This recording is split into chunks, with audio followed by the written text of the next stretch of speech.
لله رب العالمين الرحمن الرحيم مالك يوم الدين والصلاة والسلام على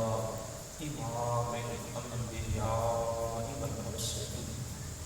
أكرم الأولين والآخرين قائد الغر المحجلين المبعوث رحمة للعالمين وخاتم النبيين وعلى آله الطيبين وأصحابه الطاهرين ومن تبعهم بالإيمان والإحسان إلى يوم الدين. أما بعد فأعوذ بالله من الشيطان الرجيم. بسم الله الرحمن الرحيم. ربنا وابعث فيهم رسولا منهم يتلو عليهم آياتك ويعلمهم الكتاب والحكمة ويزكيهم إنك أنت العزيز الحكيم. آمنت بالله صدق الله مولانا العلي العظيم وبلغنا رسوله النبي الكريم الأمين المكين الحليم الرؤوف الرحيم. ہونا یہ پھول تو بلبل کا ترنم بھی نہ ہو، ہونا یہ پھول تو بلبل کا ترنم بھی نہ ہو، چمن دہر میں کلیوں کا تبسم بھی نہ ہو، ہونا یہ ساقی تو میں بھی نہ ہو، خم بھی نہ ہو، بزم ہونا یہ ساقی تو میں بھی نہ ہو، خم بھی نہ ہو، بزم توحید بھی دنیا میں نہ ہو، تم بھی نہ ہو۔ آج ہم جس نسبت سے حاضر ہیں حضور امام الانبیاء والمرسلین، اللہ کے حبیب مکرم، شفیع معظم، نبی محتشم، رحمت ہر عالم، نور مجسم،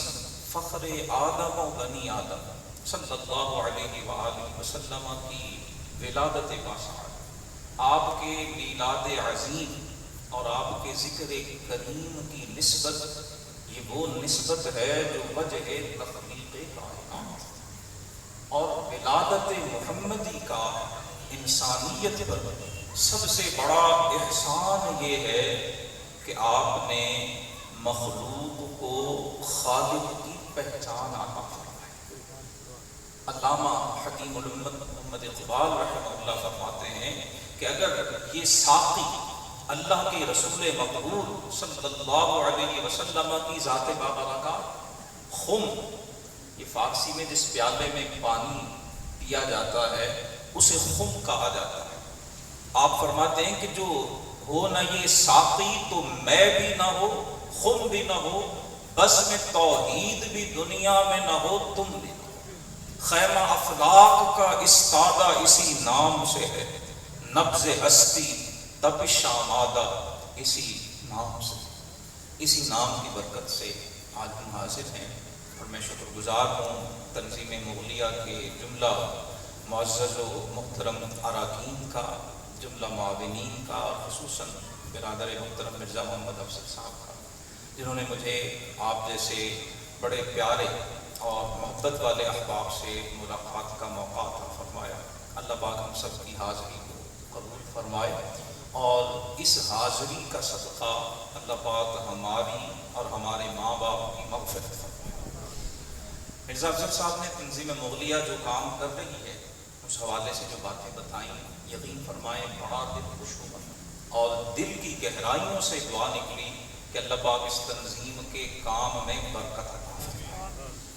ان کاموں کی نسبت سے جسے آج ہم سوشل ویلفیئر کہتے ہیں، رفاہ عامہ کے کام، مخلوق خدا کی بھلائی کے کام، بغیر کسی تفریق کے، بغیر کسی مسلک، بغیر کسی مذہب، بغیر کسی ذات، بغیر کسی برادری کی تفریق کے، جو اللہ کی مخلوق ہے اس کی خدمت کرنا، یہ محمد الرسول اللہ صلی اللہ علیہ وآلہ وسلم کا سکھایا ہوا پیغام۔ اس تنظیم مغلیہ کا جو ایجنڈا اور جو کام ہے اس نسبت سے حضور کے اجداد کا ایک واقعہ عرض کر کے پھر میں انشاءاللہ جو آیا کریمہ تلاوت کی اس کی طرف آؤں. آپ صلی اللہ علیہ وآلہ وسلم کے اجداد کریم میں ایک بڑا نام حضرت ہاشم آپ کا ہے. آپ جناب عبد المطلب کے والد تھے، حضور کے پردادا لگتے ہیں، دادا کے والد تھے. آپ ہی کی نسبت سے اللہ کے رسول صلی اللہ علیہ وسلم ہاشمی کہلاتے ہیں. جناب ہاشم کی جو ایک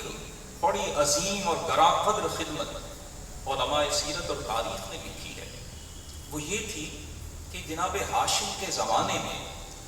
قریش میں اور مکہ کے رہنے والوں میں ایک رسم، ایک سوشل ٹریڈیشن تھی جسے احتفاظ کہتے تھے. احتفاظ کیا ہوتا تھا؟ ہم جانتے ہیں کہ عرب بڑے صاحب غیرت ہوا کرتے تھے، پہلے بھی آج بھی ہیں. بہرحال اللہ تعالیٰ ہمارے حال پہ رحم فرمائے، لیکن خصوصاً 1450 سال پہلے زمانہ رسالت مآب اور اس سے بھی پہلے عربوں کے ہاں غیرت، انا اور خودداری، اپنی ڈگنیٹی اور وقار، وہ انہیں اپنی جان سے بھی بڑھ کر عزیز ہو. احتفاظ کی رسم یہ تھی کہ قریش میں اگر کوئی شخص غریب ہو جاتا، اس کے حالات سازگار نہ رہتے، ذریعہ روزگار، اس کے ذرائع آمدن ختم ہو جاتے اور اس کے پاس اپنے گزر بسر کے لیے کچھ نہ بچتا، تو وہ اتنے خوددار ہوتے تھے کسی کے سامنے غربت کا رونا یا ہاتھ پھیلانا انہیں قبول نہیں ہوتا. وہ اپنے بیوی بچوں کو لے کے خاموشی سے صحرا میں نکل جاتے اور وہاں ریت میں گڑھے کھود کر اپنے آپ کو وہاں گاڑ لیتے اور موت کے منتظر رہتے، یوں ویرانے میں جا کر جان دے دیتے، لیکن کسی کے سامنے ہاتھ پھیلانا انہیں قبول نہیں ہوتا. جناب ہاشم کو پتا چلا کہ کچھ لوگ اس حد تک غربت میں اور فقر میں مبتلا ہیں کہ وہ ایسا بھی سوچتے ہیں. آپ نے قریش کو اکٹھا کیا اور قریش کو اکٹھا کر کے آپ نے ایک بڑا فصیح و بلیغ خطبہ دیا. اس میں قریش کی جو ان کی آبائی نسبتیں تھیں، ابراہیم خلیل اللہ علیہ السلام کی اولاد میں سے، ذریت اسماعیل میں سے ہونا، بیت اللہ شریف کی تولیت، بیت اللہ شریف کی خدمت کا جو شرف انہیں تھا، وہ ساری نسبتیں یاد دلا کے انہیں بتایا کہ قبیلے کی تعداد جتنی زیادہ ہوتی ہے اس کی عزت و وقار اتنا ہی زیادہ ہے. اگر ہم اس بری رسم کا خاتمہ نہیں کریں گے تو ہمارے قبیلے کی تعداد کم ہو جائے. سب لوگوں نے کہا کہ سردار قریش آپ جو حکم دیں گے ہم مانیں. انہوں نے کہا میری تجویز یہ ہے کہ اگر ہمارے قریش کے کسی خاندان کوئی شخص اتنی غربت کا شکار ہو جائے تو وہ بجائے احتفاظ کی رسم اپنانے کے، صحرا میں جا کر خودکشی کرنے کے، ہم اسے جو اچھا خوشحال ہم میں سے تاجر ہوگا ہم اس کے ساتھ لگائیں، وہ اس کے ساتھ مل کے کام کرے اور وہ اپنی تجارت میں سے کچھ نفع اسے بھی دے، یہاں تک کہ تھوڑے عرصے میں وہ دوبارہ اپنے پاؤں پہ کھڑا ہو سکے. اور یوں ہم ایک دوسرے کی جو انا ہے، جو وقار ہے، جو خودداری ہے، اس پر بھی ٹھیس نہیں آئے گی. وہ اس کے ساتھ کام کرے گا، اس کی معاونت کرے گا، اس کو اسسٹ کرے گا اور اس کے ریوارڈ اور اس کے بدلے میں وہ اس کو باقاعدہ معاوضہ دے گا. یوں جناب ہاشم کی کوششوں سے اس احتفاظ کی رسم کا خاتمہ ہوا اور قریش کی عزت و وقار میں مزید اضافہ. آپ کو نام آپ کا عامر تھا، ہاشم کہتے ہی اس وجہ سے تھے، ہاشم کا معنی ہے چورا کرنے والا. آپ کے زمانے میں ایک وقت قحط سالی ہو گئی اور کافی عرصہ تک بارش نہ ہوئی، اچھے بھلے لوگ بھی پریشان ہو گئے. آپ کو پتا چلا، آپ نے اونٹ ذبح کروائے، ان کا شوربہ اچھا بہترین سالن بنوایا اور روٹیاں پکوائیں بہت بڑی تعداد میں اور اپنے ہاتھوں سے انہیں چور کر شوربے میں جسے سرید کہا، وہ سرید بنا کر آپ نے سب لوگوں کی دعوت کی. یہاں تک آپ کی سخاوت تھی کہ وہ سرید برتنوں میں رکھوا کے پہاڑوں کے اوپر رکھوایا کہ پرندے اور جانور بھی کھائیں. آپ کی اس فیاضی اور سخاوت کی وجہ سے آپ کا نام ہی ہاشم. شوربے میں ضرورت کے وقت، غربت کے وقت اور قحط کے وقت روٹیوں کا سرید بنا کے مخلوق خدا کو کھلانا. اللہ کے رسول رحمت للعالمین صلی اللہ علیہ وآلہ وسلم اس پردادا کے پڑ ہوتے. تو یہ تنظیم غوثیہ کا ایجنڈا الحمدللہ جناب ہاشم حضور کے اجداد اور اللہ کے رسول صلی اللہ علیہ وسلم نے تو ساری زندگی تبلیغ ہی یہ فرمائی ہے کہ لوگوں مخلوق اللہ کا کنبہ ہے، الخلق عیال اللہ، فرمایا ساری مخلوق، اور ذہن میں رکھیے گا مخلوق میں صرف انسان نہیں ہے، مخلوق میں جانور، چرند، پرند، چیونٹیاں، چھوٹی بڑی جو بھی مخلوق ہے سب شامل۔ حضور فرماتے ہیں مخلوق اللہ کا کنبہ ہے، وَأَحَبُّ الْخَلْقِ إِلَى اللَّهِ مَنْ أَحْسَنُ إِلَىٰ عَيَالِهِ، وہ كما قال الرسول صلی اللہ علیہ وسلم، فرمایا اللہ کو اس کے مخلوق میں سب سے زیادہ پیارا وہ ہوتا ہے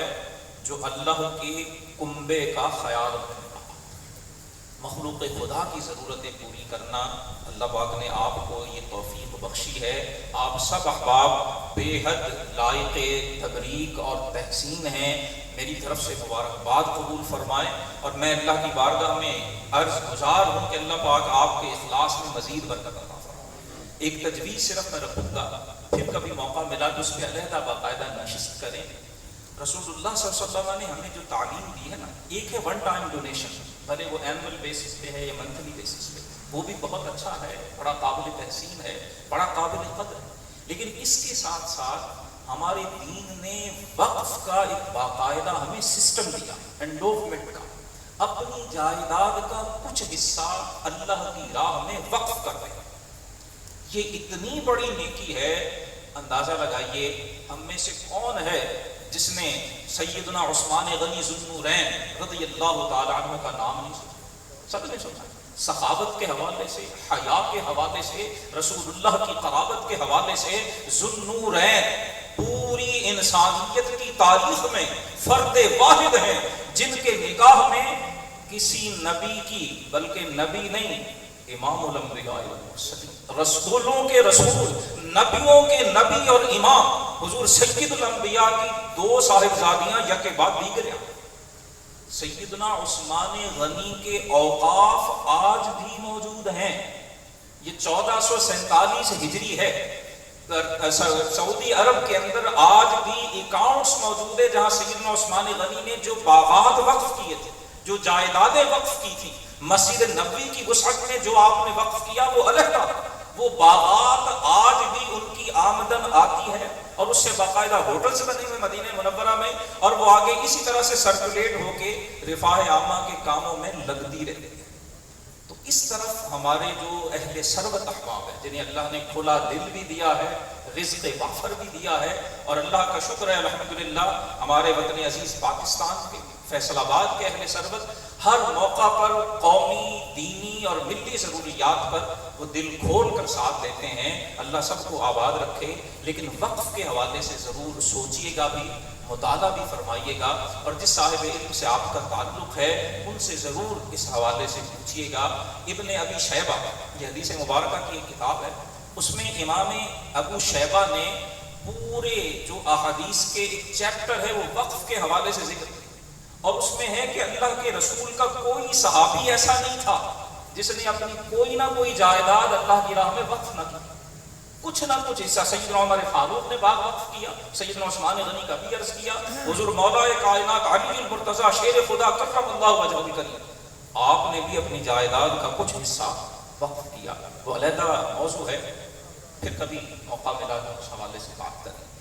آج چونکہ حضور کی ولادت باسعادت، آپ کے ذکر خیر کی محفل ہے، سورہ بقرہ کی آیت نمبر 129 میں نے تلاوت کی۔ اس آیت کی عظمت یہ ہے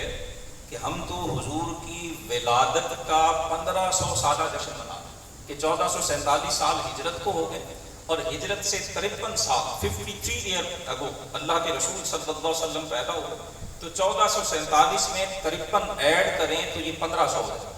یہ میں نے اس لیے وضاحت کی کہ ہمارے کالج کے ایک دو پروفیسر صاحبان نے باقاعدہ پوچھا پھر یہ 1500 سالہ کیسے بنتا ہے، تو یہ وضاحت اس لیے کر دی کہ کچھ ذہنوں میں کنفیوژن۔ ہم تو ولادت کے 1500 سال بعد ذکر کرتے ہیں۔ سورہ بقرہ آیا نمبر 129 ہے۔ سر کی آنکھیں بند کر کے ذرا چشم تصور کھولیے، شہزاد صاحب تشریف فرمائے، ماشاءاللہ شعراء کا جو ذوق ہے، جو ان کا تصور اور بصیرت ہے، وہ بڑا جو ہے وہ ماشاءاللہ گھنا ہوتا ہے، بڑا زرخیز ہوتا ہے۔ چشم تصور وا کیجئے تو اللہ کے عظیم پیغمبر ہیں ابراہیم خلیل اللہ، اسماعیل ذبیح اللہ۔ اللہ کی وحی اور رب کے حکم سے وہ مکہ مکرمہ میں اللہ کے گھر کی تعمیر کر رہے ہیں، اور اس تعمیر کے جو ان کی رہنمائی کرنے والے سید الملائکہ جبریل امین علیہ الصلوۃ والتسلیم، بیت اللہ العظیم کی تعمیر مکمل ہو جاتی ہے۔ دونوں باپ بیٹا اللہ کی بارگاہ میں دست سوال دراز کرتے ہیں، اور ابراہیم خلیل اللہ، اسماعیل ذبیح اللہ اپنے رب سے جو مانگتے ہیں ان کی دعا کو اللہ پاک نے سورہ بقرہ آیت نمبر 128 اور 29 میں ذکر کیا۔ میں نے 129 آیت پڑھی ہے، جناب ابراہیم و اسماعیل بارگاہ الہی میں 10 دعا، ہم رسول اللہ کا ذکر کرتے ہیں، آپ کا تذکرہ کرتے ہیں، نعت شریف ہوتی ہے، پھر ہم دعا مانگتے ہیں۔ جناب ابراہیم و اسماعیل بھی اسی طرح اللہ کے حکم سے اس کے گھر کی تعمیر کر لی ہے، اور اس گھر کی تعمیر کی ہے جسے تعمیر کرنے کے بعد آج تک ہر مسلمان صاحب ایمان کی زندگی کا سب سے بڑا جو مقصد اور خیال اور تمنا ہے وہ اس گھر کی زیارت۔ کتنا عظیم اور بابرکت گھر ہے۔ ابراہیم و اسماعیل دعا مانگتے ہیں، ربنا وابعث فیہم رسولا منہم، اے ہمارے پروردگار اس گھر کے ارد گرد رہنے والوں میں، اس بستی میں انہی میں سے ایک رسول بھیج دے، یتلو علیہم آیاتک، مولا انہیں تیری آیتیں پڑھ کر سنائے، وَيُعَلِّمُهُمُ الْكِتَابَ، وہ انہیں کتاب کی تعلیم دے، کتاب سکھائے،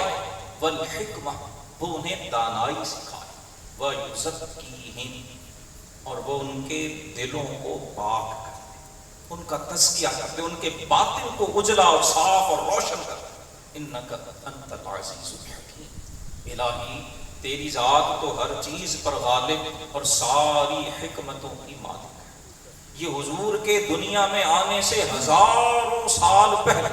حضور کے سب سے قریبی جو نبی ہیں آپ سے پہلے سیدنا عیسیٰ علیہ السلام، سیدنا عیسیٰ اور حضور کے درمیان 571 سال کا فاصلہ، سیدنا عیسیٰ سے بہت پہلے سیدنا موسیٰ علیہ السلام، سیدنا موسیٰ علیہ السلام سے بہت پہلے سیدنا یعقوب علیہ السلام، جناب یعقوب علیہ السلام جناب اسحاق کی اولاد میں سے، جناب اسحاق وہ حضرت سیدنا ابراہیم خلیل اللہ علی نبینا وعلیہ الصلوۃ والسلام کی اولاد۔ حضور کے آنے سے ہزاروں برس قبل اللہ کے پیارے خلیل حضور کے آنے کی دعا، جناب عیسیٰ علیہ السلام آپ کے آنے کی بشارتیں دیتے ہیں، اور کہنے والوں نے کتنی خوبصورت بات کی کہ 12 ربیع الاول کی عظمت کیا ہے، شان کیا ہے کہ ہوئے پہلوے آمنہ سے ہویدا دعائے خلیل و نوید مسیحا۔ 12 ربیع الاول کو وہ ہستی دنیا میں آئی ہے جن کے آنے کی دعائیں اللہ کے خلیل ابراہیم علیہ السلام مانگتے ہیں، اور جن کے آنے کی بشارتیں حضرت عیسیٰ علیہ السلام دیتے ہیں۔ حضور کے جو اوصاف اس آیت مبارکہ میں ارشاد فرمائے گئے، میں ان میں سے صرف ایک وصف وَيُزَكِّيهِمْ، اس کی تھوڑی سی تشریح آپ کی احادیث کی روشنی میں کرنا چاہوں گا، اور آج ہمیں اس چیز کی بڑی ضرورت ہے۔ اللہ کے رسول صلی اللہ علیہ وسلم کا منصب نبوت یہ تھا کہ آپ لوگوں کے دلوں کو پاک کیا، کفر سے، شرک سے بھی، اور ساتھ ساتھ برے اور رذیل اور گھٹیا اخلاق اور عادات سے، اپنی تعلیمات کے ذریعے، قرآن مجید کے ذریعے سے، اپنے کردار اور اخلاق کے ذریعے سے، اور ساتھ ساتھ اللہ نے آپ کو ایسے معجزات عطا فرمائے، آپ ایسے پاکیزہ، آپ ایسے عظیم، آپ ایسے حسین و جمیل، ایسے خوبصورت و زیبا تھے کہ رسول اللہ کے وجود اطہر سے عطر اور خوشبو لگائے بغیر خوشبو آیا، بلکہ آپ صلی اللہ علیہ وسلم کے پسینہ مبارکہ سے، ہمارے پسینے سے اسمیل آتی ہے، بدبو آتی ہے، اسے دور کرنے کے لیے ہمیں 100 اہتمام کرنا پڑتا ہے۔ اللہ کے رسول صلی اللہ علیہ وسلم کا وجود مسعود، حضور کے پسینے سے اعلیٰ ترین خوشبو آیا۔ حضرت ام سلیم رضی اللہ تعالی عنہ، یہ رشتے میں حضور کی دور کی خالہ یا خالہ کی مانند لگتی، حضور ان کے ہاں آرام کرنے کے لیے تشریف لے جاتے۔ آپ ایک بار تشریف لے گئے، حدیث مبارکہ میں کہ آپ سوئے ہوئے تھے، آپ کے جسم اطہر پر پسینہ بھی کثرت سے آیا، اور حضرت عائشہ رضی اللہ عنہا فرماتی ہیں کہ جب حضور صلی اللہ علیہ وسلم کی گوری وسیع اور فراخ پیشانی پہ پسینے کی بوندیں اور پسینے کے قطرے جب وہ ٹھہرا کرتے تھے تو فرماتی یوں لگتا تھا کہ جیسے موتی چمک رہے ہیں۔ حضور کے وجود اطہر پہ پسینہ آیا، آپ آرام فرما ہے۔ حضرت ام سلیم ایک شیشی لی اور لکڑی سے حضور کا پسینہ اس شیشی میں جمع کرنا شروع کر۔ آپ صلی اللہ علیہ وسلم کی آنکھ کھل گئی، حضور بیدار ہو گئے۔ پوچھا ام سلیم یہ کیا کر رہے ہیں؟ وہ عرض کرنے لگی یا رسول اللہ آپ کا پسینہ اتنا خوشبودار ہے، میں اسے جمع کر رہی ہوں، ہم اسے لگائیں گے، خوشبو بھی پائیں گے اور برکت بھی پائیں گے۔ صحابہ کرام علیہ رضوان فرماتے ہیں کہ حضور مدینہ طیبہ کی جس گلی سے گزرتے تھے اس حضور کے گزرنے کے بعد اس گلی سے بھی حضور کی خوشبو آیا، اور صحابہ کرام علیہ رضوان اس خوشبو کو سونگھ کر جان لیا کرتے تھے کہ یہاں سے اللہ کے رسول گزر کر گئے۔ عنبر زمین، ابیر ہوا، مشک تر غبار، بڑی خوبصورت بات شاعر نے کی ہے۔ عنبر بڑی اعلیٰ اور قیمتی قسم کی خوشبو۔ شاعر کہتا ہے کہ اگر یوں تصور کر لیں کہ ایک گلی ہے، ایک راہ گزار ہے، ایک رستہ ہے جس کی زمین عنبر خوشبو، ابیر یہ ایک اور اعلیٰ قسم کی خوشبو، وہاں جو ہوا ہے وہ ابیر خوشبو کی ہے، اور جو غبار ہلکا پھلکا ہے وہ گرد و غبار مٹی نہیں بلکہ مشک تر۔ کہتے تصور کیجئے کہ زمین عنبر کی ہے، ہوا ابیر کی ہے اور غبار مشک تر کا۔ عنبر زمین، ابیر ہوا، مشک تر غبار، ادنا سی یہ شناخت تیری رہ گزر کی ہے۔ آپ صلی اللہ علیہ وسلم کی رہ گزر اتنی خوشبودار تھی، وجود اقدس کی خوشبو کا عالم کیا ہوگا۔ اللہ نے بے شمار معجزات آپ کے وجود میں رکھے۔ تزکیہ کے حوالے سے حضرت ابو محذورہ رضی اللہ تعالی آپ بھی حضور کے مؤذن ہیں۔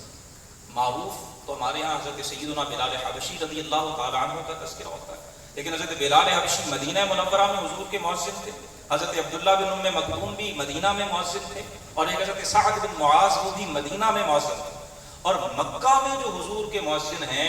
وہ حضرت ابو محذورہ۔ ان کا واقعہ بڑا دلچسپ، بڑا خوبصورت اور بڑا ایمان افروز ہے۔ حضرت ابو محذورہ کہتے ہیں جب مکہ فتح ہوا، آپ صلی اللہ علیہ وآلہ وسلم جب وہاں سے جانے لگے تو آپ مکہ کے باہر قیام فرمایا۔ وہ کہتے میں اور میرے ساتھ چند لڑکے، ہماری کوئی 12-13 سال کی کہتے عمر ہو، ہم ابھی تک مسلمان نہیں ہوئے، ہم حضور کی قیام گاہ کے قریب سے گزرے تو اندر سے اذان کی آواز آئی۔ حضرت ابو محذورہ کہتے ہیں ہمیں شرارت سوچی، ہم نے اذان کی آواز کو چڑھانے کے لیے، نقل اتارنے کے لیے اونچی اونچی آواز سے دہرانا شروع۔ ابو محذورہ کہتے ہیں میری آواز سب سے اونچی تھی، میں نے بھی چڑھانے اور نقل اتارنے کے لیے مؤذن کے کلمات کو دہرانا شروع۔ آپ صلی اللہ علیہ وآلہ وسلم کے کانوں تک کہتے ہیں ہمارے نقل اتارنے کی آوازیں پہنچی۔ حضور نے فرمایا ان لڑکوں کو پکڑ کے لاؤ۔ ابو محذورہ کہتے ہیں صحابہ آئے، ہمیں پکڑا، حضور کی خدمت میں پیش کیا۔ آپ نے پوچھا کہ سب سے اونچی آواز کس کی تھی؟ حضرت ابو محذورہ کہتے ہیں میرے ساتھیوں نے میری طرف اشارہ کیا جی حضور اس کی آواز سب سے۔ حضور نے فرمایا باقی سے کہا کہ تم جاؤ، اور حضرت ابو محذورہ کہتے ہیں مجھے حضور نے اپنے قریب بلایا اور قریب بلا کے کہا کہ ابو محذورہ جیسے میں کہتا ہوں ویسے ویسے تم بھی کہتے تھے۔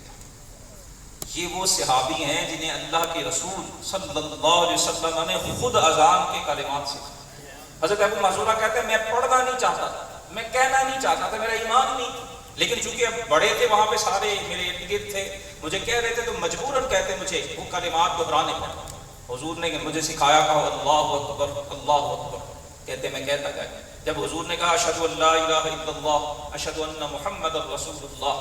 کہتے میں نے ذرا آہستہ آواز سے یہ کلمات دہرائے۔ حضرت ابو محذورہ کہتے ہیں حضور نے فرمایا ابو محذورہ اونچی آواز سے کہا۔ کہتے ہیں اذان کے سارے کلمات حضور نے سکھائے، اور پھر جناب ابو محذورہ کہتے ہیں حضور نے اپنا ہاتھ میری یہاں پیشانی پہ رکھا، میرے چہرے پہ ہاتھ پھیرا، میرے سینے پہ ہاتھ پھیرا، یہاں تک فرمایا میرے پیٹ تک اللہ کے رسول صلی اللہ علیہ وسلم نے اپنا ہاتھ پھیرا اور دعا کی بارک اللہ لک و بارک علیک، اللہ تجھے بھی برکت دے اور تجھ پر اپنی برکتیں نازل۔ حضور کے دستے کریم پھیرنے سے ہوا کیا؟ جناب ابو معذورہ کہتے ہیں میرے دل میں حضور کے لیے شدید ناپسندیدگی تھی، میں آپ کو اچھا نہیں سمجھتا تھا، پسند نہیں کرتا تھا، لیکن جو ہی آپ نے میری پیشانی سے اور میرے چہرے اور میرے سینے پہ ہاتھ پھیرا، فرماتے ہیں آپ کے ہاتھ پھیرنے کی برکت سے وہ ساری نفرت جو میرے سینے، جو میرے دل اور محسوسات میں تھی، حضور کی ہاتھوں کی برکت سے وہ نفرت محبت میں تبدیل ہوئی۔ فرماتے رسول اللہ کا پیار اور حضور کی محبت ایسا لگا جیسے کسی نے میرے سینے کے اندر اڑے لی۔ فرماتے میں نے عرض کی یا رسول اللہ صلی اللہ علیہ وسلم کیا آپ مجھے مکہ میں اپنا مؤذن مقرر کرتے ہیں؟ حضور مجھے حکم دیں مکہ میں مسجد حرام میں اذان میں دیا۔ اللہ کے رسول صلی اللہ علیہ وسلم نے فرمایا ہاں ابو محذورہ میں آپ کو مکہ میں اپنا جو مؤذن ہے وہ مقرر کرتا۔ ساری زندگی خلافت راشدہ کا سارا زمانہ اور 59 یا 60 ہجری میں جناب ابو محذورہ کا وصال ہوا ہے، اپنے وصال تک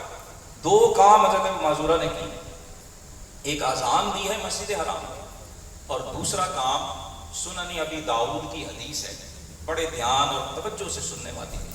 حضرت ابو محذورہ کے بارے میں ہے کہ ساری زندگی مکہ فتح ہوا ہے 8 ہجری، یہ 8 ہجری کا واقعہ ہے، 59 اور 60 ہجری تک تو زندہ رہے ہیں، 59 مانے تو 51 برس، 60 مانے تو 52 برس بنتے ہیں فتح مکہ کے بعد، جس کا یہ موقع 50 سے زیادہ سال فتح مکہ کے بعد حضرت ابو محذورہ زندہ رہے ہیں، مسجد حرام میں اذان دیتے رہے ہیں۔ اور یاد رکھیے امام ابو داؤد اپنی سند سے لکھتے ہیں کان لا یجس ناصیۃ، باقی زندگی کے 50 سال حضرت ابو محذورہ نے پیشانی کے بال نہیں کٹوائے، ساری زندگی پیشانی، باقی سر کے بال کٹواتے، پیشانی کے بال نہیں کٹواتے۔ اور روایات میں شارحین لکھتے ہیں کھولتے تھے تو زمین تک آتے، لوگ پوچھتے کہ ابو محذورہ یہ بال کیوں نہیں کٹواتے؟ تو جانتے ہیں کیا جواب؟ فرماتے یہ وہ بال ہیں جن پہ رسول اللہ نے دستے کریم پھیرا ہے، یہ وہ پیشانی ہے جس پر اللہ کے رسول صلی اللہ علیہ وسلم کا دستے مبارک لگا ہے۔ کان لا یجس ناصیتہ، اپنی پیشانی کے بعد حضرت ابو محذورہ عام صحابی نہیں ہے، مؤذن ہیں اور مسجد حرام کے مؤذن ہیں۔ خلافت ابو بکر میں، خلافت عمر میں، خلافت عثمان میں، خلافت سیدنا علی المرتضی شیر خدا کرم اللہ وجہ الکریم، خلافت سیدنا امام حسن رضی اللہ تعالیٰ، خلافت راشدہ کے زمانے میں مسجد حرام کے مؤذن ہیں۔ سارے صحابہ خلفائے راشدین جانتے تھے، کسی نے اس پہ اعتراض نہیں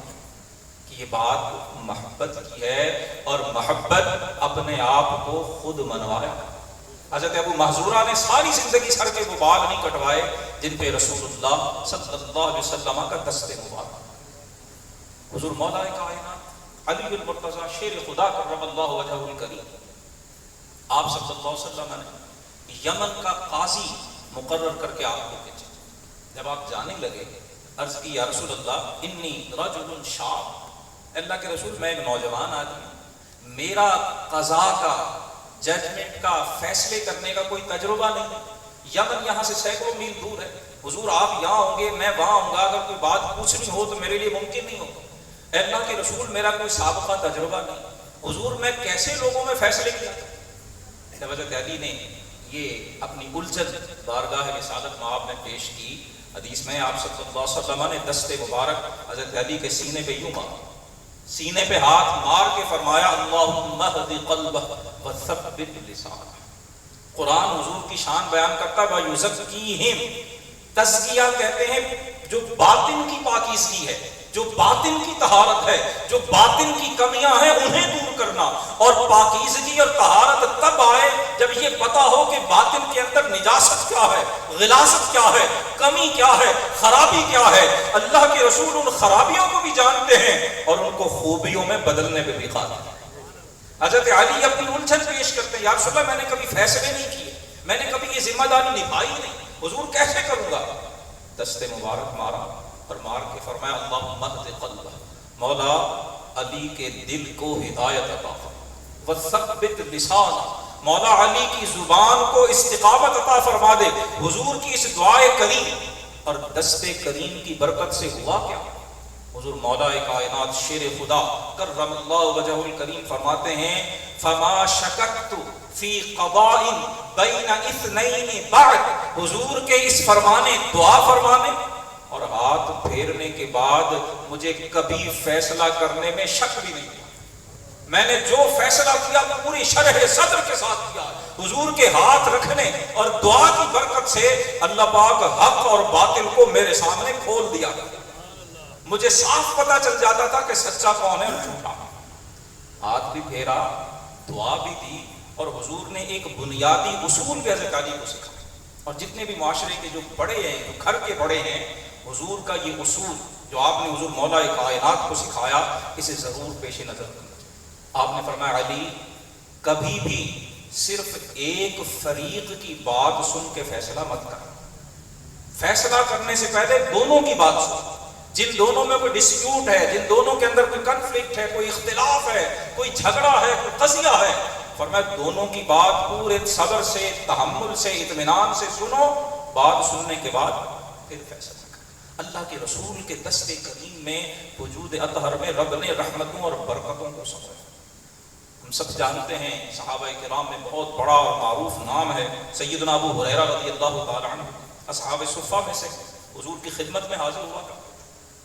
وہیں رہتے تھے، کوئی گھر بار نہیں تھا، کوئی تجارت نہیں تھی، کوئی ذریعہ روزگار نہیں تھا۔ جو صاحب ثروت صحابہ تھے وہ کھجوروں کا جو ہے وہ ایک گچھا لا کے وہاں صفہ چبوترے پر لٹکا دیتے، اسی کو کھا پی کے گزارا کرتے، ہمیشہ حضور کی محفل میں حاضر۔ عرض گزار ہو گئے یا رسول اللہ آپ سے بہت ساری باتیں سنتا ہوں لیکن حضور بھول جاتا ہوں۔ آپ صلی اللہ علیہ وسلم نے فرمایا ابسط رداءک، ابو ہریرہ اپنی چادر پھیلاؤ۔ جناب ابو ہریرہ نے چادر پھیلائی اور فرماتے حضور نے یوں اس طرح سے جیسے کسی چیز کا چلو بھرا جاتا ہے، بک بھرتے ہیں جیسے کسی چیز، حضور نے یہ چلو بھرا اور ایک بار، پھر دوسری بار اور 3 بار جناب ابو ہریرہ کی اس چادر میں ڈالا، کچھ بھی نہیں۔ دو جہاں کی نعمتیں ہیں ان کے خالی ہاتھ میں اس دیکھنے والی آنکھ کو کچھ نظر نہیں آتا، صرف چلو بھرا ہے اور جناب ابو ہریرہ کی اس چادر میں ڈالا، اور پھر حکم دیا ہے اضمم الی صدری، ابو ہریرہ اس چادر کو اٹھاؤ اور اٹھا کے سینے سے لگا۔ جناب ابو ہریرہ کہتے میں نے وہ چادر اٹھا کر سینے سے لگائی، اللہ کی قسم ہے اس دن کے بعد سے جو حضور کی زبان کریم سے سنا ہے وہ النقش فی الحجر، پتھر میں لکیر کی مانند ہو گیا، کبھی کوئی چیز بھولا جائے۔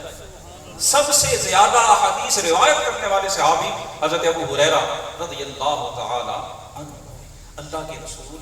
دلوں کا تزکیہ فرماتے تھے، انہیں پاکیزہ فرماتے تھے، جب تک دل پاکیزہ نہ ہو تب تک نور باطنی نصیب نہیں ہوا کرتا۔ یہ دلوں کی پاکیزگی، اللہ کا شکر ہے ہمارے پروردگار نے ہمیں کفر اور شرک سے اپنے حبیب کا صدقہ محفوظ فرما دیا، لیکن آج ہمارے دلوں میں بڑے مسائل ہیں، حسد ہے، کینہ ہے، بغض ہے، ایک دوسرے کے ساتھ بلا وجہ کی عداوت ہے۔ آپ صلی اللہ علیہ وسلم کی میلاد کا پیغام، آپ کے جو مناسب نبوت ہیں وَيُزَكِّيهِمْ کا پیغام یہ ہے کہ ہم تو اس محبوب آقا کے ماننے والے ہیں جو دلوں کو ستھرا کرنے آئے تھے، اور اگر ہمارے دل ستھرے تھے، ہمارے بزرگ فرماتے ہیں، اور بڑی جاننے والی اور ماننے والی سمجھنے والی بات ہے کہ جیسے ہم آپ کی آمد پر اپنے گھروں کو، اپنی دکانوں کو، بازاروں کو سجاتے ہیں، سجاوٹ کرتے ہیں، خوبصورت بناتے ہیں، سب سے پہلے صفائی کرتے ہیں، پھر لائٹنگ، قالین اور سب کچھ کرتے ہیں، باہر کی اس سجاوٹ سے کہیں زیادہ آج ہمیں اپنے دلوں کو سجانے کی ضرورت ہے۔ جیسے گھر کی، دکان کی، مارکیٹ کی، آفس کی صفائی نہ کی جائے کوڑا کرکٹ جمع ہو جاتا ہے، آج ہم نے دلوں میں بڑا کوڑا کرکٹ جمع کیا۔ حضور کی شان وَيُزَكِّيهِمْ سورہ بقرہ ہے، آیت نمبر 129 ہے، اور یہ عرض کرتا چلوں یہ حضور کے فرائض قرآن نے 4 جگہ پہ ذکر کیے، سورہ بقرہ میں بھی، سورہ آل عمران میں بھی، اور سورہ جمعہ کے اندر بھی، اور ایک اور مقام 4 جگہوں پر حضور کے بارے میں کہا ہے کہ وہ دلوں کو پاک۔ آئیے بارگاہ رسالت مآب میں ہم سب یہ التجا کریں، یہ درخواست پیش کریں کہ جو ہستی اپنے دست کریم اور دعاؤں سے اپنے صحابہ کے دلوں کو پاکیزہ کیا کرتی تھی، یا رسول اللہ ہمارے دلوں پر بھی نگاہ کرم فرمائے، ہمارے دلوں کو بھی پاکیزگی عطا فرمائیے۔ اللہ کی بارگاہ میں ہم دعا کریں کہ مولا اپنے وَيُزَكِّيهِمْ والے شانوں کے مالک محبوب کا صدقہ ہمارے دلوں کو پاکیزگی عطا فرمائے، ہمارے دلوں کو ایک دوسرے کے لیے خیر کا مرکز بنا دے، ایک دوسرے کے لیے بھلائی کا مرکز بنا دے، ایک دوسرے کے لیے نفع اور ایک دوسرے کے لیے اچھائی کا مرکز بنا دے۔ کمال خلاق ذات اس کی، جمال ہستی حیات اس کی، بشر نہیں عظمت بشر ہے، میرا پیمبر عظیم تر ہے، میرا پیمبر عظیم تر ہے۔ وہ آدم و نوح سے زیادہ بلند ہمت بلند ارادہ، جو سب کی منزل وہ اس کا جادہ، وہ جس طرف ہے خدا ادھر ہے، میرا پیمبر عظیم تر ہے، میرا پیمبر عظیم تر ہے۔ وآخر دعوایا